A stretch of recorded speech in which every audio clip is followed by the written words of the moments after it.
Hello students, आज इस video में हम चैप्टर 11 बीज गणित प्रश्नावली 11.4 से क्वेश्चन नंबर 3 सॉल्व करेंगे। तो क्वेश्चन नंबर 3 का ए पार्ट देखिए। मुन्नू की आयु x वर्ष दी हुई है, क्या आप अनुमान लगा सकते हैं कि x-2 क्या दर्शाएगा। संकेत दिया गया है यानी हिंट दिया गया है। मुन्नू के छोटे भाई के बारे में सोचिए। क्या आप अनुमान लगा सकते हैं कि x+4 क्या दर्शाएगा। यहाँ प्लस है, x+4 क्या दर्शाएगा और 3x+7 क्या दर्शाएगा। तो क्वेश्चन देखिए, दिया गया है कि मुन्नू की आयु x वर्ष है। मुन्नू की आयु x वर्ष दी गई है। तो पूछा गया है कि क्या आप अनुमान लगा सकते हैं कि x-2 क्या दर्शाएगा। अब देखिए x जो है मुन्नू की आयु है। अगर हम मुन्नू की आयु में से माइनस कर दें 2 वर्ष, यानी मुन्नू की आयु में से हम 2 वर्ष कम कर दें, तो वो किसकी आयु होगी। अब उन्होंने हिंट दिया है कि आप मुन्नू के छोटे भाई के बारे में सोचिए। तो देखिए, अगर मुन्नू की आयु में से हम 2 वर्ष कम कर रहे हैं तो वो किसकी आयु हो सकती है। वो मुन्नू के छोटे भाई या छोटे बहन की आयु होगी। तो जो x-2 है वो क्या दर्शाएगा, वो मुन्नू के छोटे भाई या बहन की आयु को दर्शाएगा। फिर पूछा गया है क्या आप अनुमान लगा सकते हैं कि x+4 क्या दर्शाएगा। अब पूछा गया कि क्या आप बता सकते हैं कि x+4 क्या दर्शाएगा। अब देखिए x जो है मुन्नू की आयु है। अब मुन्नू की आयु में अगर 4 वर्ष जोड़ दें, ठीक है, तो वो किसकी आयु होगी, यानी मुन्नू से 4 वर्ष ज़्यादा किसकी आयु होगी, मुन्नू के बड़े भाई या बड़ी बहन की आयु होगी। ठीक है, तो x+4 क्या दर्शाएगा, मुन्नू के बड़े भाई या बड़ी बहन की आयु को दर्शाएगा। और 3x+7 क्या दर्शाएगा। अब पूछे है 3x+7 क्या दर्शाएगा। तो देखिए 3x का मतलब क्या है, x का 3 गुना। अब x क्या है, मुन्नू की आयु, यानी मुन्नू की आयु का 3 गुना और उसमें भी +7, यानी उसमें भी 7 ज़्यादा। तो ये किसकी आयु होगी। अब देखिए इसे आप एक एग्जाम्पल से समझिए। हमें बताना है कि 3x+7 जो है क्या दर्शाएगा। तो देखिए 3x का मतलब क्या है, x का 3 गुना, और x जो है वो मुन्नू की आयु है। मान लीजिए मुन्नू की आयु जो है 11 वर्ष है, तो मैं x की जगह 11 लिख लूँ। 3 ब्रैकेट में 11 + 7। अब देखिए 3 को 11 से गुणा करूँगी कितना आएगा, 33। 33 + 7, 33 में 7 प्लस करूँगी कितना आया, 40 आया।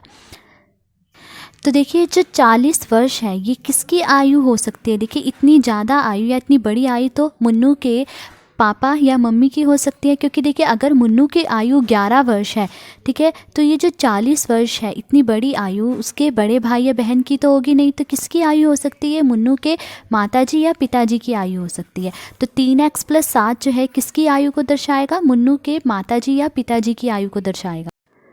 तो देखिए मुन्नू की आयु बराबर x वर्ष, मुन्नू की आयु x वर्ष दी गई है, इसीलिए x-2 जो है उसकी छोटी बहन या छोटे भाई की आयु को दर्शा सकता है। x+4 उसकी बड़ी बहन या बड़े भाई की आयु को दर्शा सकता है, और 3x+7 जो है उसकी माताजी या पिताजी की आयु को दर्शा सकता है। अब बी पार्ट देखिए, सारा की वर्तमान आयु y वर्ष दी हुई है, उसकी भविष्य की आयु और पिछली आयु के बारे में सोचिए। निम्नलिखित व्यंजक क्या सूचित करते हैं। y+7, y-3, y+4 सही 1/2, y-2 सही 1/2। देखिए इस क्वेश्चन में हमें सारा की वर्तमान आयु यानी इस समय की आयु दी गई है, y वर्ष है, ठीक है, और यहाँ पर ये कुछ व्यंजक दिए गए हैं। हमें ये बताना है कि इनमें से कौन से व्यंजक जो है सारा की भविष्य की आयु यानी उसके बाद की आयु को दर्शाते हैं, और कौन से व्यंजक जो है उसकी पिछली आयु यानी उसके पहले की आयु को दर्शाते हैं। तो देखिए इनमें से जिस व्यंजक में प्लस का साइन होगा वो सारा की भविष्य की आयु को दर्शाएंगे, और जिन व्यंजक में माइनस का साइन होगा वो सारा की पिछली आयु को दर्शाएंगे। अब इसे आप एक एग्जाम्पल से समझिए। मान लीजिए आपकी वर्तमान आयु 15 वर्ष है, यानी आप अभी 15 वर्ष के हैं, और अगर मैं आपसे पूछूं कि 5 वर्ष बाद यानी भविष्य में आपकी आयु क्या होगी, तो आप क्या करोगे, 15 में 5 प्लस कर दोगे, 15 + 5 बराबर 20 वर्ष। तो 5 वर्ष बाद आपकी आयु 20 वर्ष होगी। तो देखिए भविष्य की आयु पता करने के लिए क्या करा आपने, प्लस करा, ठीक है। इसी तरह अगर मैं आपसे पूछूं कि आपकी वर्तमान आयु 15 वर्ष है, तो 2 वर्ष पहले आपकी आयु कितनी थी, यानी मैं आपकी पिछली आयु पूछ रही हूँ। तो क्या करोगे आप, 15 में से 2 माइनस कर दोगे, 15 में से 2 माइनस करा कितना आया, 13 वर्ष। तो 2 साल पहले आपकी आयु क्या थी, 13 वर्ष। तो देखिए पिछली आयु पता करने के लिए क्या करा आपने, माइनस करा। तो इसमें भी जिन व्यंजक में प्लस का साइन है वो भविष्य की आयु को दर्शाएंगे, जिनमें माइनस का साइन होगा वो पिछली आयु को दर्शाएंगे। तो देखिए सबसे पहला व्यंजक हमें यहाँ दिया गया है y+7। तो देखिए इसमें प्लस का साइन है, तो यानी ये सारा की भविष्य की आयु को दर्शा रहा है। तो देखिए सारा की वर्तमान आयु यानी इस समय जो है y वर्ष है, ठीक है। अगर y में हम प्लस कर दे 7 वर्ष, तो ये सारा की 7 वर्ष बाद की आयु को दर्शा रहा है। तो y + 7 जो है सारा की भविष्य की आयु है। फिर दूसरा व्यंजक देखिए क्या है, y - 3। अब देखिए माइनस का साइन है, यानी ये सारा की पिछली आयु है। ठीक है, तो देखिए अभी सारा की आयु y है, y में से अगर हम माइनस कर दें 3 वर्ष, तो ये सारा की 3 वर्ष पहले की आयु को दर्शाएगा। तो y - 3 जो है सारा की 3 वर्ष पहले की आयु है। अब देखिए अगला व्यंजक है y + 4 सही 1/2। तो देखिए प्लस का साइन है, तो यानी ये सारा की भविष्य की आयु है।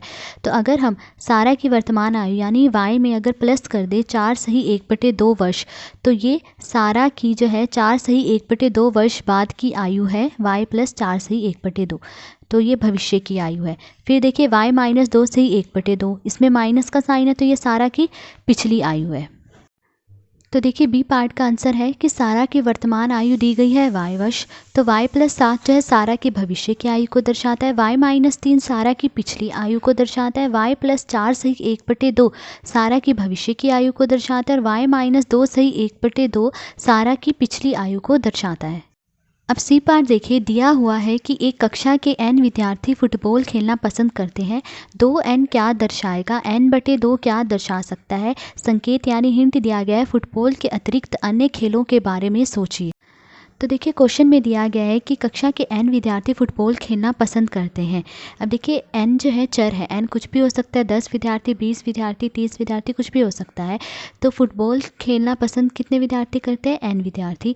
अब पूछा गया है 2n क्या दर्शाएगा, तो हमें बताना है कि 2n क्या दर्शाएगा। अब देखिए उन्होंने हिंट दिया है कि फुटबॉल के अतिरिक्त आप अन्य खेलों के बारे में सोचिए। फुटबॉल के अलावा आप कोई और खेल सोच सकते हैं, आप क्रिकेट सोच सकते हैं, हॉकी सोच सकते हैं। तो मैं क्रिकेट सोच लेती हूँ। तो जो ये 2n है, ये उन विद्यार्थियों की संख्या को दर्शाएगा जो क्रिकेट खेलना पसंद करते हैं। तो देखिए 2n का मतलब क्या है, n का 2 गुना, और n क्या है, फुटबॉल खेलने वाले विद्यार्थियों की संख्या। तो देखिए n का 2 गुना यानी फुटबॉल खेलने वाले विद्यार्थियों की संख्या का 2 गुना। तो जो क्रिकेट खेलने वाले विद्यार्थी हैं वो फुटबॉल खेलने वाले विद्यार्थियों की संख्या का 2 गुना है।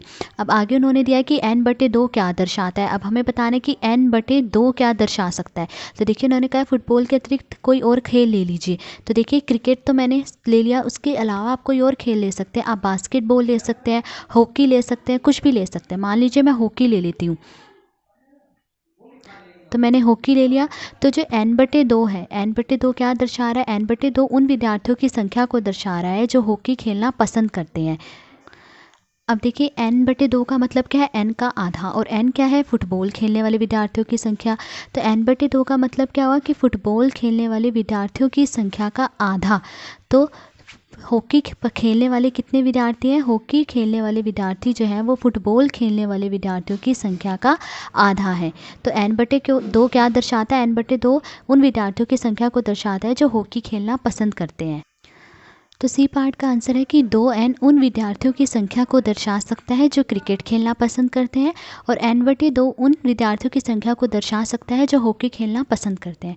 तो आज इस वीडियो में हमने क्वेश्चन नंबर 3 सोल्व करा। अगर आपको वीडियो पसंद आई हो तो please like, share and subscribe. Thank you.